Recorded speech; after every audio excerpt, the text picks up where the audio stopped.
Good afternoon বন্ধুরা, ভিডিওটা শুরু করতেছি গরবা রিসোর্টের বেলকনি থেকে, মানে সাজেকের গরবা রিসোর্ট। এবং আমার সামনের যে পাহাড়গুলো আছে সেগুলো হচ্ছে মিজোরামের পাহাড়। আর দেখেন আকাশের পরিবেশটা কত চমৎকার।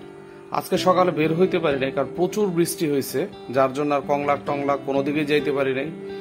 রিসোর্ট থেকে ভিডিও শুরু করছি। তো দেখেন মেঘ উড়ে যাচ্ছে, কি চমৎকার একটা দৃশ্য। এই দৃশ্য কিন্তু সবার ভাগ্যে জোটে না। প্রচুর বৃষ্টি হইতেছে সাজেকে, আর এই যে মেঘটা যে উড়ে যাচ্ছে এটা দেখার মতন। বৃষ্টিও খুব কাছায় চলে আসতেছে, হয়তো আর অল্প কিছুক্ষণের মধ্যে বৃষ্টি শুরু হবে। অলরেডি বৃষ্টির সিনারিটা পেয়ে গেছি। এখন ঠিক এটাকে কি বলে, আই লাভ সাজেকের অপোজিটে দাঁড়িয়ে আমি ভিডিওটা শুট করতেছি। দূরের পাহাড়গুলো কিচ্ছু দেখা যাচ্ছে না, অঝোর ধারে বৃষ্টি হচ্ছে,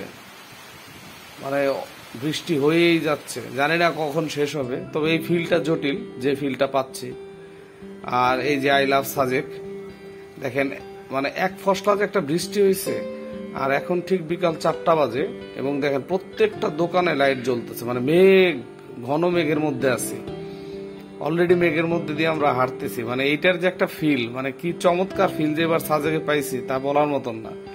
সেকেন্ড টাইম সাজেকে এসে আমরা মোটামুটি সার্থক। এই যে সবাই হাঁটতেছে দেখেন, ছাতি টাতি নিয়ে সব। আর ক্যামেরায় মনে হয় ভিজিবিলিটি কতটা বোঝা যাচ্ছে আমি জানি না, তারপরেও দেখেন এই যে পুরো মেঘ, দূরে যা দেখতেছেন বা কাছেও মেঘ। আমরা সবাই ঘুরতেছি, ভিডিও করতেছি। একদম দেখেন মিজোরাম সাইডের কোনো পাহাড়ে দেখা যাচ্ছে না, পুরোটাই মেঘে ঢাকা। আর এবার যা সাজেকের ভিউ দেখলাম সেটা অন্যরকম, অন্য লেভেলের একটা ভিউ।